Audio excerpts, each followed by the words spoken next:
P G പഠിച്ചുകൊണ്ടിരുന്ന സമയത്താണ് civil service exam try ചെയ്യണം എന്നുള്ളൊരു ആഗ്രഹം വരുന്നത്. അപ്പം പണ്ട് മുതലുള്ള ഒരു സ്വഭാവമായിരുന്നു എന്ത് ചെയ്യുന്നതിന് മുമ്പും ഈശോയോട് ചോദിക്കുക എന്ന്. അപ്പം പതിവ് പോലെ തന്നെ ഇങ്ങനൊരു ആഗ്രഹം വന്നപ്പോഴേ ഈശോയോട് ചോദിച്ചു, എൻ്റെ ഈശോയെ ഞാനിത് ചെയ്യട്ടെ, എന്താ നിൻ്റെ ആഗ്രഹം എന്ന് ചോദിച്ചപ്പം എനിക്ക് കിട്ടിയൊരു വചനമാണ്, നീ വലിയ കാര്യങ്ങൾ നനയ്ക്കുന്നുവോ, എന്നാൽ ഒന്നും ആഗ്രഹിക്കേണ്ട, ഇതാ സകല മർത്യരുടെ മേൽ ഞാൻ വലിയ അനർത്ഥം വരുത്താൻ പോകുന്നു, എന്നാൽ നീ എവിടെ പോയാലും നിനക്ക് നിൻ്റെ ജീവൻ മാത്രം സുരക്ഷിതമായിരിക്കും. ഈ വചനമാണ് എനിക്ക് കിട്ടിയത്. അപ്പം ഈശോ വളരെ ക്ലിയർ ആയിട്ട് പറഞ്ഞു, നീ ഇത്ര വലിയ കാര്യങ്ങളൊന്നും ആഗ്രഹിക്കണ്ടെന്ന്. പക്ഷേ എനിക്കിത് ഭയങ്കര ആഗ്രഹമായിരുന്നു. ഞാനിപ്പോൾ വീണ്ടും ഇങ്ങനെ കർത്താവിനെ നിർബന്ധിച്ചു, എനിക്കിതൊന്ന് ട്രൈ ചെയ്യണമെന്ന് ഭയങ്കര ആഗ്രഹമാണ് എന്നുള്ളൊരു ഇത്. അപ്പോൾ അങ്ങനെ വീണ്ടും പ്രാർത്ഥിച്ചു. അങ്ങനെ പിന്നെ വീണ്ടും ഞാൻ പ്രാർത്ഥിച്ചു, എൻ്റെ കർത്താവ് എനിക്കിത് എങ്ങനെയാലും ഒന്ന് ട്രൈ ചെയ്യണം, അങ്ങനെ ഒരു ആഗ്രഹം വന്നു. അപ്പം വീണ്ടും പ്രാർത്ഥിച്ച് വീണ്ടും വചനം എടുത്തപ്പോൾ കിട്ടിയതാണ്, നിൻ്റെ ബുദ്ധിക്ക് അതീതമായ മഹത്വം നിഗൂഢവുമായ കാര്യങ്ങൾ ഞാൻ നിനക്ക് വെളിപ്പെടുത്തി തരും എന്ന് പറഞ്ഞ് ഒരു സപ്പോർട്ടീവായിട്ടുള്ളൊരു വചനം ലഭിച്ചു.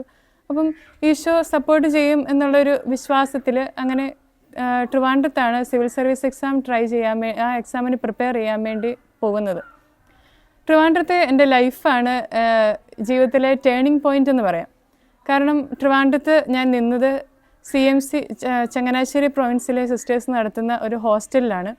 എൻ്റെ തൊട്ടടുത്ത് തന്നെ OCD പ്രൊവിൻഷ്യൽ ഹൗസ് ഉണ്ടായിരുന്നു. അപ്പോൾ അങ്ങനെ എല്ലാ ദിവസവും കുർബാനയ്ക്ക് പോകാനും, അതുപോലെ പ്രൊവിൻഷ്യൽ ഹൗസ് അല്ലായിരുന്നു, അതൊരു ഫോർമേഷൻ ഹൗസ് ആയിരുന്നു, ഫിലോസഫിക്കൽ കോളേജ്. അപ്പോൾ അതിനോട് ചേർന്നൊരു നിത്യാരാധന ചാപ്പലും ഉണ്ടായിരുന്നു. അപ്പോൾ അങ്ങനെ എല്ലാ ദിവസവും കുർബാനയ്ക്ക് പോകാനും ഈശോയുടെ അടുത്തിരിക്കാനും ഒക്കെയുള്ളൊരു അവസരം അവിടെ വെച്ചുണ്ടായി. അതുപോലെ സിസ്റ്റേഴ്സുമായിട്ട് അടുത്ത് ഇടപെടുന്നതും അവിടെ വെച്ചാണ്. സിസ്റ്റേഴ്സിൻ്റെ പ്രാർത്ഥനയും അവരുടെ ജീവിതമൊക്കെ എന്നെ ഒത്തിരി, അവരുടെ ഉള്ളിൽ അവിടെ ഉണ്ടായിരുന്ന 2 സിസ്റ്റേഴ്സ് അത് പ്രത്യേകം എടുത്തു പറയേണ്ടവരാണ്. ഒന്ന് എൻ്റെ ഹോസ്റ്റൽ വാർഡനായിരുന്ന സിസ്റ്റർ ജോൺ മേരി, 2 ഈ കാഞ്ഞിരപ്പള്ളി പ്രൊവിൻസിലെ തന്നെ ഒരു സിസ്റ്ററാണ് സിസ്റ്റർ റിനി മരിയ. ഇവരുടെ 2 പേരുടെയും ജീവിതം എന്നെ ഒത്തിരി ഇൻസ്പയർ ചെയ്തു. അവരുടെ ഏറ്റവും വലിയ പ്രത്യേകതയായിട്ട് എനിക്ക് തോന്നിയത് അവരുടെ മുഖത്ത് എപ്പോഴും ഒരു പുഞ്ചിരി ഉണ്ടായിരുന്നു. വളരെ സന്തോഷത്തോടു കൂടിയാണ് അവരെല്ലാ കാര്യങ്ങളും ചെയ്തുകൊണ്ടിരുന്നത്. ഹോസ്റ്റൽ വാർഡൻ സിസ്റ്റർ എന്ന് പറഞ്ഞാൽ നല്ല പ്രായമുള്ള സിസ്റ്ററാണ്. സിസ്റ്റർ റിനിമരി എന്ന് പറഞ്ഞാൽ കുറച്ച് യങ് ആയിട്ടുള്ള സിസ്റ്ററായിരുന്നു. പക്ഷേ ഇവർ 2 പേരും ചെയ്യുമ്പം ഭയങ്കര സന്തോഷത്തോടെ എന്തോ ഒരു ശക്തി ഇവരെ ഇങ്ങനെ ബൂസ്റ്റ് ചെയ്യുന്ന പോലെ എപ്പോഴും എനിക്ക് തോന്നിയിട്ടുണ്ട്. അപ്പം ഞാൻ അവരെ ഇങ്ങനെ ശ്രദ്ധിക്കുമായിരുന്നു, ഇവർ ഓരോ കാര്യങ്ങൾ ചെയ്യുന്നത്, ഇവരുടെ പ്രാർത്ഥന ഒക്കെ ശ്രദ്ധിക്കുമായിരുന്നു.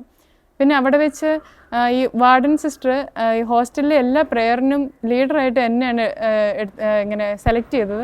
കാരണം അവിടെ എല്ലാ ദിവസവും കുർബാനയ്ക്ക് പോകുന്നതുകൊണ്ടായിരിക്കാം അവിടെ വെച്ച് ഞാൻ പ്രാർത്ഥനയിൽ ഒത്തിരി വളർന്നു. പിന്നെ സിവിൽ സർവീസ് എക്സാമിന് പ്രിപ്പയർ ചെയ്യാൻ ചെന്നപ്പം ഇതുപോലെ എനിക്ക് ഭയങ്കര പാടായിരുന്നു ഫസ്റ്റ് കുറച്ച് 2-3 മാസങ്ങൾ. അപ്പം ആ സമയത്താണേലും ഈശോ ആയിട്ടുള്ളൊരു ബന്ധത്തിലേക്ക് പ്രാർത്ഥിച്ച് വളരാൻ ഈ ബുദ്ധിമുട്ടുകളൊക്കെ എന്നെ ഒത്തിരി സഹായിച്ചു. ഞാൻ എല്ലാ ദിവസവും നിത്യാരാധന ചാപ്പലിൽ പോയി ഇങ്ങനെ കരഞ്ഞ് പ്രാർത്ഥിക്കുമായിരുന്നു, എൻ്റെ ഈശോ ഇതൊന്നും എനിക്ക് പറ്റുന്നില്ല, എന്നാ ചെയ്യേണ്ടതെന്നൊക്കെ ഇങ്ങനെ ചോദിക്കുമായിരുന്നു. ഒരു ദിവസം റൂമിൽ എനിക്കിതുപോലെ പഠനത്തിൻ്റെ ബുദ്ധിമുട്ട് മൂലം ഒത്തിരി വിഷമം വന്നു. ഞാനിങ്ങനെ ബൈബിൾ കെട്ടിപ്പിടിച്ച് കരഞ്ഞുകൊണ്ടിരിക്കുകയാണ്. റൂമിൽ വേറെ ആരും ഇല്ലായിരുന്നു. അങ്ങനെ ബൈബിൾ കെട്ടിപ്പിടിച്ച് കുറച്ച് നേരം കരഞ്ഞു കഴിഞ്ഞ് ബൈബിൾ തുറന്നപ്പോൾ എനിക്ക് കിട്ടിയ ഒരു വചനമാണ്, അവൻ വിളിച്ചപ്പോൾ ഞാൻ അടുത്ത് വന്നു, കരയണ്ട എന്ന് അവനോട് ഞാൻ പറഞ്ഞു എന്നുള്ളൊരു സങ്കീർത്തന വചനമാണ് ലഭിച്ചത്. അപ്പോൾ അത് എന്നെ ഒത്തിരി ഇങ്ങനെ ടച്ച് ചെയ്തു. കാരണം ഞാൻ ഈശോയോട് ആ സമയത്ത് ഇങ്ങനെ കരഞ്ഞു എന്നല്ലാതെ ഞാൻ ഈശോയോട് ഒന്നും സംസാരിച്ചിട്ടില്ല. ഞാനൊന്നും പറയാതെ തന്നെ നമ്മുടെ ആവശ്യം അറിഞ്ഞ് നമ്മൾ എവിടെയായിരിക്കുന്നു അവിടേക്ക് ഓടിയെത്താൻ കഴിയുന്ന, മറ്റ് തടസ്സങ്ങളൊന്നും കൂടാതെ ഓടിയെത്താൻ കഴിയുന്ന ഒരു ദൈവം കൂടെ ഉണ്ടല്ലോ എന്നുള്ള ഒരു അനുഭവം അത് എനിക്ക് ഒത്തിരി സമ്മാനിച്ചു. പിന്നെ ട്രിവാൻഡ്രത്തായിരുന്ന സമയത്ത് ഡാനിയലച്ചൻ്റെ ടോക്കുകൾ കേൾക്കുമായിരുന്നു. അപ്പോൾ ഡാനിയലച്ചൻ്റെ ഒരു ടോക്കിൽ അച്ഛൻ ഒരിക്കൽ പറഞ്ഞു, ഞായറാഴ്ച ദിവസങ്ങൾ സാബത്തായിട്ട് അത് വളരെ സ്ട്രിക്റ്റായിട്ട് ആചരിക്കുകയാണെങ്കിൽ അത് ജീവിതത്തിൽ വളരെ ബ്ലെസ്സിങ് ആയിരിക്കും എന്ന് അച്ഛൻ പറഞ്ഞു. അപ്പം അതെനിക്ക് ഒത്തിരി ടച്ചിങ് ആയി തോന്നി. അങ്ങനെ ആ ഒരു വർഷം സൺഡേ ഞാൻ ഇങ്ങനെ സെക്കുലർ സ്റ്റഡീസ് ഒന്നും നടത്തുകയില്ല, റിലീജിയസ് സ്റ്റഡീസ് മാത്രമേ ചെയ്യുള്ളൂ, കൂടുതൽ സമയം ഈശോയുടെ കൂടെ ഇരിക്കും എന്നുള്ളൊരു തീരുമാനം എടുത്തു. ആ ഒരു തീരുമാനമായിരുന്നു എൻ്റെ ലൈഫിലെ ട്വിസ്റ്റ് എന്ന് വേണമെങ്കിൽ പറയാം. കാരണം സൺഡേസിൽ രാവിലെ കുർബാന കഴിഞ്ഞാൽ പിന്നെ ഉച്ചവരെ നിത്യാരാധന ചാപ്പലിലിരിക്കും. ഉച്ചയ്ക്ക് ഫുഡ് കഴിക്കുന്ന സമയത്ത് മാത്രമാണ് തിരിച്ചു വരുന്നത്. ഈശോയുടെ അടുത്തിരുന്ന ആ സമയത്ത് ഞാൻ ജീവിതത്തിൽ ആദ്യമായിട്ടാണ് അത്രയും മണിക്കൂറുകൾ ഈശോയുടെ അടുത്ത് അങ്ങനെ കണ്ടിന്യൂസ് ഇരിക്കുന്നത്. അപ്പം എനിക്ക് അനുഭവപ്പെട്ടൊരു കാര്യമാണ്, ദിവികാരണത്തിന് മുമ്പിൽ ഇരിക്കുക എന്ന് പറഞ്ഞാൽ നമ്മളൊരു ലേസർ ട്രീറ്റ്മെൻറ്റിന് പോകുന്ന പോലെയാണ്. കാരണം ആ ദിവ്യകാരുണ്യത്തിൽ നിന്നുള്ള ആ രശ്മികൾ നമ്മളെ ശരിക്കും രൂപാന്തരപ്പെടുത്തും. നമ്മളവിടെ ഇരിക്കുന്ന ആളായിരിക്കുകയല്ല പുറത്തോട്ട് ഇറങ്ങി വരുന്നത്. ഞാൻ പോലും അറിയാതെ കർത്താവ് എന്നെ കർത്താവിൻ്റേതായി മാറ്റിക്കൊണ്ടിരിക്കുകയായിരുന്നു. ആ ഒരു കാലഘട്ടത്തിൽ ഒത്തിരി കുഞ്ഞു കുഞ്ഞു ഇൻസിഡൻസുകൾ എൻ്റെ ജീവിതത്തിലുണ്ടായി. അതിനകത്തെ ഒരു ഇൻസിഡൻ്റാണ് ജസ്റ്റിസ് കുര്യൻ ജോസഫിൻ്റെ ഒരു ടോക്ക് ഞാൻ കേൾക്കാനിടയായി. അപ്പോൾ അദ്ദേഹം കൂടെ ഉരുവിട്ടുകൊണ്ടിരുന്ന ഒരു സുഹൃദേവമുണ്ട്. അതായത്, എൻ്റെ അമ്മ എൻ്റെ ആശ്രയമേ, ഞാൻ പൂർണ്ണമായും അമ്മയുടേതാണ്, അമ്മ എന്നെ പൂർണ്ണമായും ഈശോയുടേതാക്കി മാറ്റണമേ. ഈ ഒരു സുഹൃദേവ് വരുന്നത്, ഈ സുഹൃദേവ് എന്നെ ഒത്തിരി ടച്ച് ചെയ്തു. അപ്പം ഞാനത് ഇങ്ങനെ പ്രാർത്ഥിക്കുമായിരുന്നു. പക്ഷെ ഇതിൻ്റെ അർത്ഥം അറിയാതെ തന്നെയാണ് ഞാനത് പ്രാർത്ഥിച്ചുകൊണ്ടിരുന്നത്. എന്നെ പൂർണ്ണമായി ഈശോയുടേതാക്കി മാറ്റണമെന്ന് പറയുമ്പം അതിന് സന്യാസത്തിലേക്കൊരു അർത്ഥമുണ്ട്. പക്ഷെ ആ സമയത്ത് അങ്ങനെ ഒരു അർത്ഥമൊന്നും അറിയാതെയാണ് ഞാനതിങ്ങനെ ഉരുവിട്ടുകൊണ്ടിരുന്നത്. അതുപോലെ തന്നെ എൻ്റെ ഒരു ഫ്രണ്ടിൻ്റെ ഒരു സ്റ്റാറ്റസിൽ ആ സ്റ്റാറ്റസ് വീഡിയോയിൽ ഒരു കുഞ്ഞു ക്ലിപ്പ്, ഒരു സോങ്ങിൻ്റെ ഒരു കുഞ്ഞു ക്ലിപ്പ്, ആ ഒരു ക്ലിപ്പ് ആ ഒരു പാട്ട് എന്നെ ഒത്തിരി ഇങ്ങനെ ആ ഒരു പാട്ട് എന്നെ എങ്ങനെയൊക്കെ അട്രാക്റ്റ് ചെയ്തു. ഞാനത് പഠിച്ചു. അപ്പോൾ ആ പാട്ട് ഞാനിങ്ങനെ പാടി നടക്കുമായിരുന്നു. ക്രൈസ്റ്റ് ഈസ് മൈ റിവാർഡ് എന്ന് പറഞ്ഞുകൊണ്ടൊരു പാട്ടാണ്, ഒരു ഇംഗ്ലീഷ് പാട്ട്. അപ്പോൾ ആ പാട്ടിനകത്ത് ഇങ്ങനെ പറയുന്നുണ്ട്, I have decided to follow Jesus, no turning back എന്ന് പറഞ്ഞുകൊണ്ട്. അപ്പോൾ ഈ പാട്ട് പാടുമ്പോഴാണേലും ഇങ്ങനെ സിസ്റ്റർ ആവണം എന്നൊരു ആഗ്രഹം എൻ്റെ മനസ്സിൽ അപ്പോഴും ഇല്ല. പക്ഷേ ഈ പാട്ട് ഞാൻ അറിയാതെ തന്നെ എന്നെ അത് ഒത്തിരി അട്രാക്റ്റ് ചെയ്തു. ഞാനതിങ്ങനെ എപ്പോഴും പാടി നടക്കുമായിരുന്നു. തിരുവനന്തപുരത്തായിരുന്നപ്പോഴും വീട്ടിൽ വരുമ്പോഴും ഞാനിതിങ്ങനെ ഉറക്കെ പാടി നടക്കും. അപ്പോൾ എൻ്റെ പപ്പ എന്നോട് ചോദിക്കുമായിരുന്നു, നീ ഇത് അർത്ഥം അറിഞ്ഞാണ് ഈ പാട്ടൊക്കെ പാടുന്നതെന്ന്. അപ്പോൾ ഞാനതൊക്കെ വെറുതെ ചിരിച്ച് തള്ളിവിട്ടു. അപ്പോഴൊന്നും എനിക്കിങ്ങനെ സിസ്റ്റർ ആവണമെന്ന് ആഗ്രഹം തോന്നിയിട്ടില്ല. പക്ഷേ ഞാൻ ഈശോയായിട്ട് കമ്പനിയാണ്, ഈശോയായിട്ട് അപ്പം ഞാൻ നല്ല കമ്പനിയാണ്. ഈശോയോട് നമ്മൾ സംസാരിക്കും, നടന്നു പോകുന്ന വഴിക്കൊക്കെ ഈശോയോട് സംസാരിക്കും. അങ്ങനെ ഈശോയുടെ അടുത്ത് ഇങ്ങനെ ഇരുന്ന സമയത്ത് പണ്ട് മുതലുള്ള ലൈഫിനെക്കുറിച്ച് ഇങ്ങനെ ചിന്തിച്ചപ്പം കർത്താവ് എൻ്റെ ജീവിതത്തിൽ ഒത്തിരി അത്ഭുതങ്ങൾ പ്രവർത്തിച്ചിട്ടുണ്ട് എന്നുള്ളൊരു ബോധ്യത്തിലേക്ക് വന്നു. സങ്കീർത്തന വചനത്തിൽ പറയുന്ന പോലെ എനിക്ക് അപ്രാപ്യമായ പാറമേൽ അവിടെ നിന്ന് എന്നെ കയറ്റി നിർത്തി. ഇപ്പം RDക്ക് പോയതോ അല്ലെ യൂണിവേഴ്സിറ്റി റാങ്ക് കിട്ടിയതോ അതൊന്നും എൻ്റെ കഴിവ് കൊണ്ടല്ലായിരുന്നു. എൻ്റെ ബലഹീനതയെക്കുറിച്ച് ഒന്നാമത് എനിക്ക് നന്നായിട്ട് ബോധ്യം ലഭിച്ചു. ഈ അത്ഭുതങ്ങളെല്ലാം ജീവിതത്തിൽ സംഭവിച്ചത് കർത്താവിൻ്റെ ഇടപെടൽ കൊണ്ട് മാത്രമാണെന്ന് എനിക്ക് തോന്നി. ഈശോയ്ക്ക് എന്നോടൊരു പ്രത്യേക സ്നേഹമുണ്ടെന്ന് എനിക്ക് അനുഭവപ്പെട്ടു. അങ്ങനെ ഒരു ഞായറാഴ്ച കഴിഞ്ഞാൽ പിന്നെ അടുത്ത ഞായറാഴ്ച ആവാൻ വേണ്ടി ഇങ്ങനെ കാത്തിരിക്കുന്ന ഒരവസ്ഥ. ബാക്കി തിങ്കൾ തൊട്ട് ശനി വരെ ഞാൻ ജീവിക്കുന്നത് ഞായറാഴ്ച എന്നുള്ള ഒരു ദിവസത്തിന് വേണ്ടിയാണ്. എൻ്റെ ജീവിതത്തിൽ അതുവരെ അനുഭവിച്ചിട്ടില്ലാത്തത്ര ഒരു സംതൃപ്തിയും സന്തോഷവും ആ സമയത്ത് ഈശോയുടെ അടുത്തിരിക്കുന്ന ആ സമയത്ത് എനിക്ക് അനുഭവപ്പെട്ടു. അങ്ങനെ അവിടെ വെച്ച് ആ ഒരു സ്റ്റേജിലാണ് ഈശോയ്ക്ക് വേണ്ടി ജീവിക്കണം എന്നുള്ളൊരു ആഗ്രഹം ആദ്യമായിട്ട് തോന്നുന്നത്. അങ്ങനെ ഒരു ഞായറാഴ്ച ഞാൻ ഈശോയോട് ഇങ്ങനെ പറഞ്ഞു, എൻ്റെ ഈശോയെ, I love you so much. എൻ്റെ ഈശോയെ, നിനക്ക് ഇഷ്ടമുണ്ടെങ്കിൽ എന്നെ നിൻ്റേതാക്കി മാറ്റണേ, അതിന് നീ എനിക്കൊരു ഉത്തരം തരണമെന്ന് പറഞ്ഞു. പക്ഷേ എന്നിട്ട് ഞാൻ പ്രാർത്ഥിച്ച് വചനം എടുത്തു. അങ്ങനെ എനിക്കൊരു കൺഫർമേഷൻ കിട്ടിയില്ല. ഈശോ ഇത് ആഗ്രഹിക്കുന്നു എന്നുള്ളൊരു കൺഫർമേഷൻ എനിക്ക് കിട്ടിയില്ല. അങ്ങനെ ഞാനിങ്ങനെ വെയിറ്റ് ചെയ്തിരിക്കുകയാണ്. പക്ഷേ ആ സമയത്ത് ഞാൻ മമ്മിയോട് ഇങ്ങനെ പറഞ്ഞു, മമ്മി, എനിക്ക് സിസ്റ്റർ ആവണം എന്നൊരു ആഗ്രഹം ഇടയ്ക്ക് തോന്നുന്നുണ്ട്, പക്ഷേ ഇത് സത്യമാണോ എന്ന് എനിക്കറിയത്തില്ല എന്നിങ്ങനെ പറഞ്ഞു. അപ്പം മമ്മി പറഞ്ഞു, നിൻ്റെ ലൈഫാണ്, നീ തീരുമാനിച്ചോ, ഞങ്ങൾ ആരും അതിനകത്ത് ഒരു തടസ്സവും നിൽക്കുകയില്ലെന്ന് പറഞ്ഞു. എങ്കിലും എനിക്കൊരു തീരുമാനത്തിലോട്ട് എത്താൻ പറ്റുന്നില്ലായിരുന്നു. കാരണം ഇപ്പം ചുറ്റും നടക്കുന്ന ഒത്തിരി കാര്യങ്ങൾ എന്നെ ഇൻഫ്ലുവൻസ് ചെയ്തു എന്ന് തന്നെ വേണമെങ്കിൽ പറയാം. ഇപ്പം എൻ്റെ കൂട്ടുകാരായിട്ടുള്ളവർ മടത്തി പോയിട്ട് ഇപ്പോൾ ഫോർമേഷൻ പൂർത്തിയാക്കാതെ തിരിച്ചു വന്നവരുണ്ടായിരുന്നു. അതുപോലെ ഇപ്പം മടത്തി പോയി കഴിഞ്ഞാൽ നമുക്ക് ചില കാര്യങ്ങളൊക്കെ ഉപേക്ഷിക്കണമെന്ന് നമുക്കറിയാം, അല്ലേ? ഇപ്പം നടക്കുന്ന പോലെ ഇങ്ങനെ ഇഷ്ടമുള്ള ഡ്രസ്സുകൾ ഇട്ട് നടക്കാൻ പറ്റിയല്ല, ഇഷ്ടമുള്ള ചെരുപ്പുകൾ ധരിക്കാൻ പറ്റിയല്ല. അങ്ങനെ നമുക്ക് ഒത്തിരി കാര്യങ്ങൾ ഉപേക്ഷിക്കേണ്ടി വരും. അപ്പോൾ ഇതൊക്കെ എനിക്ക് ജീവിക്കാൻ പറ്റുമോ എന്നുള്ള സംശയങ്ങളൊക്കെ ഉണ്ടായിരുന്നു. അപ്പോൾ ഇങ്ങനത്തെ ഒരു വളരെ കൺഫ്യൂസിങ് ആയിട്ടുള്ള കാലഘട്ടം. ആ സമയത്ത് ഹോസ്റ്റലിലുണ്ടായിരുന്ന സിസ്റ്റർ റിനിമരിയുടെ അടുത്ത് ഞാൻ ജസ്റ്റ് ഒന്ന് സൂചിപ്പിച്ചു, സിസ്റ്ററെ, എനിക്ക് സിസ്റ്റർ ആവണമെന്ന് ആഗ്രഹമുണ്ട് എന്നിങ്ങനെ പറഞ്ഞു. പക്ഷേ എൻ്റെ ഒരു പ്രതീക്ഷ എന്ന് പറഞ്ഞാൽ സിസ്റ്റർ പറയാം, നീ എൻ്റെ കൂടെ പോര്, ഇങ്ങനെ അപ്പം തന്നെ സിസ്റ്റർ ഭയങ്കര വെൽക്കമിങ് ആയിട്ട് സംസാരിക്കുമെന്നായിരുന്നു എൻ്റെ ഒരു വിചാരം. പക്ഷേ സിസ്റ്റർ എന്നോട് പറഞ്ഞു, അത് നിനക്ക് ഇപ്പം അങ്ങനെയൊക്കെ തോന്നും, നിനക്ക് പഠിക്കാൻ മടിയായിട്ടാണ്. എന്നിട്ട് പിന്നെ സിസ്റ്റർ ഒരു കാര്യം കൂടെ ഇങ്ങനെ പറഞ്ഞു, ഇപ്പം നിനക്ക് ഉപേക്ഷിക്കാനൊന്നുമില്ല. സന്യാസത്തിലൂടെ വരണമെങ്കിൽ നമ്മളത് വില കൊടുത്ത് സ്വന്തമാക്കേണ്ട ഒരു കാര്യമാണ്, അല്ലാതെ അങ്ങനെ ചുമ്മാ സ്വന്തമാക്കേണ്ട കാര്യമല്ല. വില കൊടുത്ത് സ്വന്തമാക്കിയാലേ ഉള്ളൂ ജീവിതത്തിൽ എന്ത് പ്രതിസന്ധി ഉണ്ടായാലും അവിടെ പിടിച്ചു നിൽക്കാനും അതിൻ്റെ വാല്യൂ എന്താണെന്ന് മനസ്സിലാക്കാനും നിനക്ക് സാധിക്കുള്ളൂ എന്ന് പറഞ്ഞു. അത് സത്യമായിരുന്നു. എനിക്ക് ആ സമയത്ത് അത്രയും അങ്ങനെ ഉപേക്ഷിക്കാൻ ബുദ്ധിമുട്ടുള്ള തരത്തിൽ ഒന്നും ആ സമയത്തില്ലായിരുന്നു. ഞാൻ വളരെ ഫ്രീ ആയിട്ടിരിക്കുന്ന ഒരു സമയമാണ്. അപ്പോൾ സിസ്റ്റർ പറഞ്ഞു അത് എന്നെ ഒത്തിരി ടച്ച് ചെയ്തു. അതിനുശേഷം ഞാൻ 1 മാസത്തോളം ജപമാല ചൊല്ലി പ്രാർത്ഥിച്ചു. എനിക്ക് ഈ കാര്യത്തിലൊരു കൺഫർമേഷൻ കിട്ടാൻ വേണ്ടി, ഇങ്ങനൊരു ദൈവവിളി ഉണ്ടോ, എനിക്കിങ്ങനൊരു ദൈവവിളി ഉണ്ടോ എന്ന് കൺഫർമേഷൻ കിട്ടാൻ വേണ്ടി 1 മാസത്തോളം ജപമാല ചൊല്ലി പ്രാർത്ഥിച്ചു. എങ്കിലും എനിക്ക് അങ്ങനെ ഒരു കൺഫർമേഷൻ ഒന്നും കിട്ടിയില്ല. ഞാൻ ഓർത്ത് എനിക്കിനി ഇങ്ങനെ ഒരു ദൈവവിളി ഇല്ല, ഇതൊക്കെ എൻ്റെ തോന്നലാണോ. അങ്ങനെ ഉറക്കമൊക്കെ നഷ്ടപ്പെടുന്ന ഒരു കാലഘട്ടമായിരുന്നു അത്. പിന്നെ ചെയ്യുന്ന ഒരു കാര്യത്തിലും എനിക്ക് സാറ്റിസ്ഫാക്ഷൻ തോന്നുന്നില്ല. പണ്ട് എൻജോയ് ചെയ്തുകൊണ്ടിരുന്ന കാര്യങ്ങളിലൊന്നും ഇപ്പോൾ എനിക്ക് എൻജോയ് ചെയ്യാൻ പറ്റുന്നില്ല. ഞാൻ വാട്സപ്പൊക്കെ ഉപയോഗിക്കുന്നത് നിർത്തി, അതുപോലെ കൂട്ടുകാരുടെ കൂടെ പുറത്ത് പോകുന്നതൊക്കെ നിർത്തി. അതിലൊന്നും എനിക്കൊരു ആനന്ദം കണ്ടെത്താൻ സാധിക്കുന്നില്ല. എനിക്ക് ആ സമയത്തെ ആകെ സാറ്റിസ്ഫാക്ഷൻ എന്ന് പറഞ്ഞാൽ ആ നിത്യാരാധന ചാപ്പൽ ഈശോയോട് കൂടി ഇരിക്കുന്ന ആ ഒരു സമയമായിരുന്നു.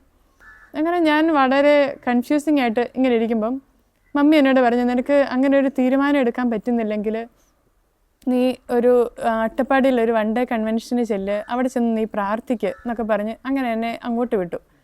അങ്ങനെ ഒരു ഏകദിന കൺവെൻഷന് അവിടെ പാർട്ടിസിപ്പേറ്റ് ചെയ്യാൻ വേണ്ടി ചെന്നു. അവിടെ ചെന്ന് അവിടുത്തെ കൗൺസിലിങ്ങിന് ചെന്നപ്പം ആ സിസ്റ്ററിൻ്റെ അടുത്ത് ഞാനിങ്ങനെ പറഞ്ഞു, എനിക്കിങ്ങനെ ഒരു കൺഫ്യൂഷനുണ്ട്, സിസ്റ്റർ ആവണോ, അങ്ങനെ ഒരു ആഗ്രഹം ഇടയ്ക്ക് വരുന്നുണ്ട്, പക്ഷേ ഇത് എനിക്കങ്ങനെ ഒരു വിളിയുണ്ടോ ഇല്ലയോ എന്ന് എനിക്ക് വളരെ സംശയമാണെന്നിങ്ങനെ പറഞ്ഞു. അപ്പോൾ സിസ്റ്റർ എനിക്ക് വേണ്ടി പ്രാർത്ഥിച്ച് ഒരു വചനം എടുത്തു. ആ വചനം എടുത്തപ്പോൾ കിട്ടിയ വചനഭാഗം ഇതാണ്. ഏശയ്യാ 43:1. യാക്കോബെ നിന്നെ സൃഷ്ടിക്കുകയും ഇസ്രായേലെ നിന്നെ രൂപപ്പെടുത്തുകയും ചെയ്ത നിന്റെ ദൈവമായ കർത്താവ് അരുളി ചെയ്യുന്നു, ഭയപ്പെടേണ്ട, ഞാൻ നിന്നെ രക്ഷിച്ചിരിക്കുന്നു, നിന്നെ പേര് ചൊല്ലി വിളിച്ചിരിക്കുന്നു, നീ എൻ്റേതാണ്. ഈ വചനമാണ് സിസ്റ്റർ. അപ്പോൾ സിസ്റ്റർ എന്നോട് പറഞ്ഞു, കൊച്ചിന് ദൈവവിളിയുണ്ട്, അതുകൊണ്ടാണ് ഈ വചനം ലഭിച്ചതെന്ന് പറഞ്ഞു. പക്ഷേ ഞാൻ വളരെ സംശയാലുമായിരുന്നു. ഞാനത് വിശ്വസിച്ചില്ല. കൗൺസിലിംഗ് കഴിഞ്ഞ് ഞാൻ ഈശോയോട് വഴക്കുണ്ടാക്കി. ഞാൻ 1 മാസം പ്രാർത്ഥിച്ചു. ഞാൻ എന്തേരം പ്രാർത്ഥിച്ചു. എന്നിട്ട് എനിക്കൊരു കൺഫർമേഷൻ ഈശോ തന്നില്ല. എന്നിട്ടിപ്പം ഒരു സിസ്റ്റർ പ്രാർത്ഥിച്ചപ്പം സിസ്റ്ററിന് ഈശോ കൺഫർമേഷൻ കൊടുത്തു. ഞാനത് വിശ്വസിക്കുകയില്ല, എനിക്കത് വിശ്വസിക്കാൻ ബുദ്ധിമുട്ടാണെന്നൊക്കെ പറഞ്ഞ് ഈശോയോട് വഴക്കുണ്ടാക്കി. അങ്ങനെ ആ ഒരു കാര്യമേ ഞാൻ തള്ളിക്കളഞ്ഞു. അങ്ങനെ തള്ളിക്കളഞ്ഞ് തിരിച്ച് വീണ്ടും ട്രിവാൻഡ്രത്ത് വന്നു. ട്രിവാൻഡ്രത്ത് വന്നിട്ട് സിവിൽ സർവീസിൻ്റെ പ്രിലിമിനറി എക്സാം എഴുതി. റിസൾട്ട് വന്നപ്പം എക്സാം ക്ലിയർ ചെയ്തില്ല. പക്ഷേ വീണ്ടും ട്രൈ ചെയ്യണമെന്ന് തോന്നി. കാരണം ഒന്നും കൂടെ ട്രൈ ചെയ്താൽ കിട്ടുമായിരിക്കും, അങ്ങനെ ഒരു പ്രതീക്ഷ ഇങ്ങനെ വന്നു. അപ്പോൾ അവിടുത്തെ ടീച്ചേഴ്സ് ഇങ്ങനെ പറഞ്ഞു, ഒന്നും കൂടെ ട്രൈ ചെയ്യുന്നത് എന്തായാലും നല്ലതാണ്, പക്ഷെ നമുക്ക് എന്തെങ്കിലും ഒരു ജോലി കൂടെ ഉണ്ടെങ്കിൽ നമുക്ക് കൂടുതൽ കോൺഫിഡൻ്റ് ആയിട്ട് ആ എക്സാമിന് പ്രിപ്പയർ ചെയ്യാനും എക്സാം അപ്പിയർ ചെയ്യാനും പറ്റും എന്നൊക്കെ ഇങ്ങനെ പറഞ്ഞു. അപ്പം അങ്ങനെ ഇരിക്കുമ്പോഴാണ് പോസ്റ്റൽ ഡിപ്പാർട്ട്മെൻറ്റിൻ്റെ അസിസ്റ്റൻറ്റ് ബ്രാഞ്ച് പോസ്റ്റ് മാസ്റ്റർ എന്നുള്ള പോസ്റ്റിലേക്കുള്ള ആപ്ലിക്കേഷൻസ് ക്ഷണിക്കുന്നു എന്നുള്ള ഒരു ഇത് കാണുന്നത്. അപ്പോൾ അങ്ങനെ ഞാൻ അപ്ലൈ ചെയ്തു. ഒരു 4-5 മാസം കഴിഞ്ഞപ്പം അതിൻ്റെ റിസൾട്ട് വന്നപ്പം അതിന് സെലക്റ്റഡായി അതിന് ഇൻ്റർവ്യൂവിന് പോയി. ആ ഇൻ്റർവ്യൂവും പാസ്സായി. അപ്പോൾ അങ്ങനെ കോട്ടയത്താണ് എനിക്ക് ആ ജോലി ലഭിക്കുന്നത്. അപ്പോൾ കോട്ടയത്ത് ജോലി ലഭിച്ചപ്പം ട്രിവാൻഡ്രത്ത് നിന്ന് ഞാൻ പോന്നു. ഞാൻ വളരെ ഹാപ്പി ആയിരുന്നു. കാരണം പോസ്റ്റ് ഓഫീസിലെ ജോലി എന്ന് പറയുമ്പോൾ നമ്മൾ മാക്സിമം ഒരു 5 hours അല്ലെങ്കിൽ 6 hours വർക്ക് ചെയ്താൽ മതി, ബാക്കി സമയം നമ്മൾ ഫ്രീ ആണ്. അപ്പോൾ ആ സമയത്ത് സിവിൽ സർവീസിന് പ്രിപ്പയർ ചെയ്യാമല്ലോ എന്നൊക്കെ ഓർത്ത് ഞാൻ വളരെ ഹാപ്പി ആയിട്ടിരിക്കുന്നു. അതിനൊപ്പം തന്നെ ഒരു കൺഫ്യൂസ്ഡ് സ്റ്റേറ്റുമാണ്. കാരണം ഏത് ജീവിതാന്തസ് തിരഞ്ഞെടുക്കുമെന്ന് അപ്പോഴും എനിക്കൊരു തീരുമാനമായിട്ടില്ല.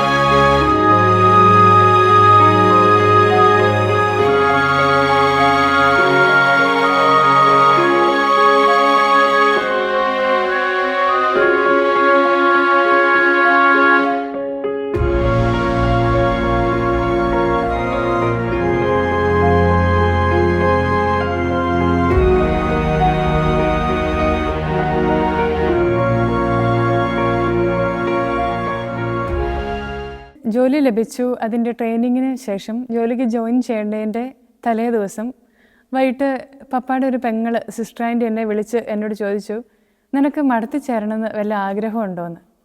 ഞാൻ ആൻറ്റിയോട് ചോദിച്ചു, ആൻറ്റി ഇപ്പം എന്നോട് അങ്ങനെ ചോദിക്കുന്നത്, ആൻറ്റി ചെറുപ്പത്തിൽ പോലും എന്നോട് അങ്ങനെ ചോദിച്ചിട്ടില്ലല്ലോ എന്ന് ചോദിച്ചു. അപ്പോൾ ആൻറ്റി പറഞ്ഞു, നിൻ്റെ പേര് എനിക്കിങ്ങനെ എപ്പോഴും മനസ്സിൽ വരുന്നു, നിനക്ക് അങ്ങനെ വല്ല ആഗ്രഹമുണ്ടോ എന്ന് ചോദിച്ചു. ഞാൻ ആൻറ്റിയോട് പറഞ്ഞു, ആൻറ്റി അങ്ങനെ ഒരു കൺഫ്യൂഷൻ എൻ്റെ ഉള്ളിലുണ്ട്, പക്ഷെ എനിക്കൊരു തീരുമാനം എടുക്കാൻ പറ്റിയിട്ടില്ലെന്ന് പറഞ്ഞു. അപ്പോൾ ആൻറ്റി പറഞ്ഞു, എന്നാൽ നമുക്ക് അത് പ്രാർത്ഥിക്കാം, പ്രാർത്ഥിച്ചൊരു തീരുമാനം എടുക്കണം, ഉടനെ എടുക്കണം എന്നിങ്ങനെ ആൻറ്റി പറഞ്ഞു. അപ്പം ആൻറ്റി വീണ്ടും ഇങ്ങനെ ഒരു ബന്ധമില്ലാതെ ആൻറ്റി ഒരു സുപ്രഭാതത്തിൽ ആൻറ്റി ഇങ്ങനെയൊക്കെ ചോദിക്കുന്നത് കേട്ടപ്പോൾ എനിക്കൊന്ന് ഓക്കെ ഇത് വീണ്ടും ഒരു ദൈവനിയോഗമായിട്ട് തോന്നി.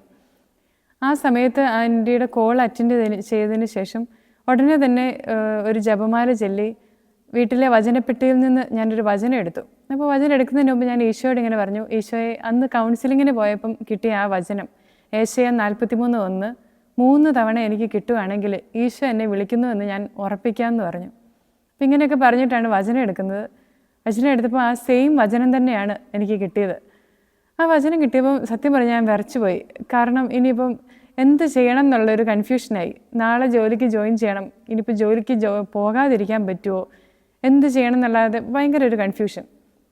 എങ്കിലും ഞാൻ ഓർത്തു ഓക്കെ 3 തവണയെന്നാണല്ലോ പറഞ്ഞത്, ഇനി 2 തവണയും കൂടെ കൺഫർമേഷൻ കിട്ടണമല്ലോ എന്നൊക്കെ ഇങ്ങനെ വെയിറ്റ് ചെയ്ത് അങ്ങനെ ഞാൻ ജോലിക്ക് പോയി. 2ാമത്തെ ആഴ്ച വീണ്ടും പ്രാർത്ഥിച്ചു. അപ്പം ഞാൻ വീട്ടിലും പറഞ്ഞു ഇങ്ങനെ ഒരു കാര്യമുണ്ട്. അപ്പോൾ അവരെല്ലാവരും പ്രാർത്ഥിക്കുന്നുണ്ട് ഒരു തീരുമാനത്തിലോട്ട് എത്താൻ വേണ്ടി. 2ാമത്തെ ആഴ്ച പ്രാർത്ഥിച്ചു, വചനം എടുത്തപ്പം ബൈബിൾ തുറന്നാണ് വചനം എടുത്തത്. അപ്പോഴേ ഈ സെയിം അധ്യായം തന്നെയാണ് എനിക്ക് ലഭിക്കുന്നത്, ഈ സെയിം വചനം തന്നെയാണ് ബൈബിൾ തുറക്കുമ്പോഴേ കാണുന്നത്. അപ്പോൾ ഈശോ ഇത് ആഗ്രഹിക്കുന്നു, ഇത് ഈശോയുടെ ഇഷ്ടമാണെന്ന് ഒന്നും കൂടെ ഒരു കൺഫർമേഷൻ ആയിരുന്നു അത്. 3ാമത്തെ ആഴ്ചയിലും ബൈബിൾ തുറന്നപ്പോൾ ഈ സെയിം വചനം തന്നെ ലഭിച്ചു. യു ആർ മൈൻ എന്ന് പറഞ്ഞ് കർത്താവ് വിളിച്ചു. അത് എനിക്ക് ഭയങ്കര ടച്ചിങ് ആയിരുന്നു. ഈശോയുടേതായി ജീവിക്കുക എന്നുള്ളത് വളരെ വലിയ കാര്യമാണെങ്കിൽ പോലും ഈ ജോലിയിൽ നിന്ന് റിസൈൻ ചെയ്യുന്നുള്ളത് എനിക്ക് പേടിയുള്ള കാര്യവുമായിരുന്നു. എങ്ങനെ റിസൈൻ ചെയ്യുവാണെന്ന് പറയും. ഞാൻ ജോലിക്ക് ജോയിൻ ചെയ്ത് 1 മന്ത് പോലും കംപ്ലീറ്റ് ആക്കിയില്ല. അതിന് മുമ്പ് എങ്ങനെ റെസിഗ്നേഷൻ കൊടുക്കും എന്നുള്ളത് എനിക്ക് ഭയങ്കര പേടിയുള്ള കാര്യമായിരുന്നു.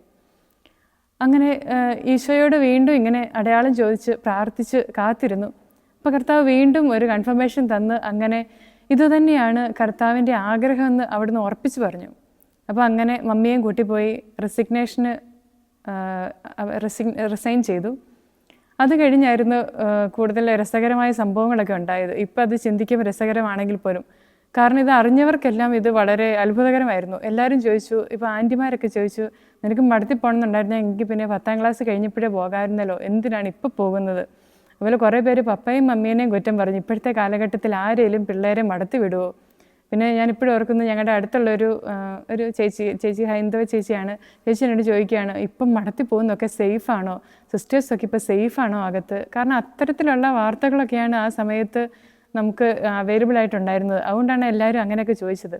അതുപോലെ കൂട്ടുകാർ ചോദിച്ചു, നിനക്ക് എന്നാ ഭ്രാന്താണോ, എന്താ ഇങ്ങനെയൊക്കെ ചെയ്യുന്നത് അങ്ങനെ. പക്ഷേ കർത്താവിൽ നിന്ന് കൺഫർമേഷൻ കിട്ടിയതുകൊണ്ട് ഇത്തരം കാര്യങ്ങളൊന്നും എന്നെ അഫക്റ്റ് ചെയ്തില്ല എന്ന് തന്നെ പറയാം. മടത്തി പോകണം എന്നുള്ള കാര്യം എനിക്ക് ഉറപ്പിച്ചു. ഞാനത് ആഗ്രഹിച്ചിരിക്കുകയായിരുന്നു. ജസ്റ്റ് ഈശോയുടെ ഒരു കൺഫർമേഷൻ ആയിരുന്നു ആവശ്യം ഉണ്ടായിരുന്നത്. അത് കിട്ടുകയും കൂടെ ചെയ്തപ്പം പിന്നെ ഇത്തരം കാര്യങ്ങളൊന്നും എനിക്കൊരു പ്രതിബന്ധമായി തോന്നിയില്ല. പിന്നെ വീട്ടിൽ നിന്നാണേലും പപ്പായും മമ്മിയും സപ്പോർട്ടീവായിരുന്നു. അവരെന്നെ എതിർത്ത് ഒന്നും പറഞ്ഞില്ല. കാരണം അവർ രണ്ടുപേരും നന്നായി പ്രാർത്ഥിക്കുന്നവരായിരുന്നു. പിന്നെ പപ്പായ്ക്ക് കുറച്ച് വിഷമം ഉണ്ടായിരുന്നു. പപ്പായ്ക്ക് കുറച്ച് വിഷമം കൂടുതലുണ്ടായിരുന്നു എന്ന് വേണമെങ്കിൽ പറയാം. പപ്പ എന്നോട് ചോദിച്ചു, നീ എന്നാ ഇപ്പോൾ പെട്ടെന്ന് ഇങ്ങനെയൊക്കെ പറയുന്നത്, കുഞ്ഞിലെ പോലെ ഇങ്ങനെയൊന്നും പറഞ്ഞിട്ടില്ലായിരുന്നല്ലോ എന്നിങ്ങനെ പറഞ്ഞു. അപ്പോൾ ഞാൻ പപ്പയോട് പറഞ്ഞു, അപ്പോൾ 1 വർഷമായിട്ട് എൻ്റെ ഉള്ളിൽ ഇങ്ങനെ ഒരു സംഭവം ഉണ്ടായിരുന്നു, ഒരു തീരുമാനത്തിലോട്ട് എത്താനുള്ളൊരു താമസമാണ് ഉണ്ടായിരുന്നതെന്ന് പറഞ്ഞു. അതുപോലെ ആ സമയത്ത് എൻ്റെ ചേട്ടായി പറഞ്ഞൊരു കാര്യം, അത് ഞാൻ ഇപ്പോഴും ഓർത്തിരിക്കുന്നൊരു കാര്യമാണ്.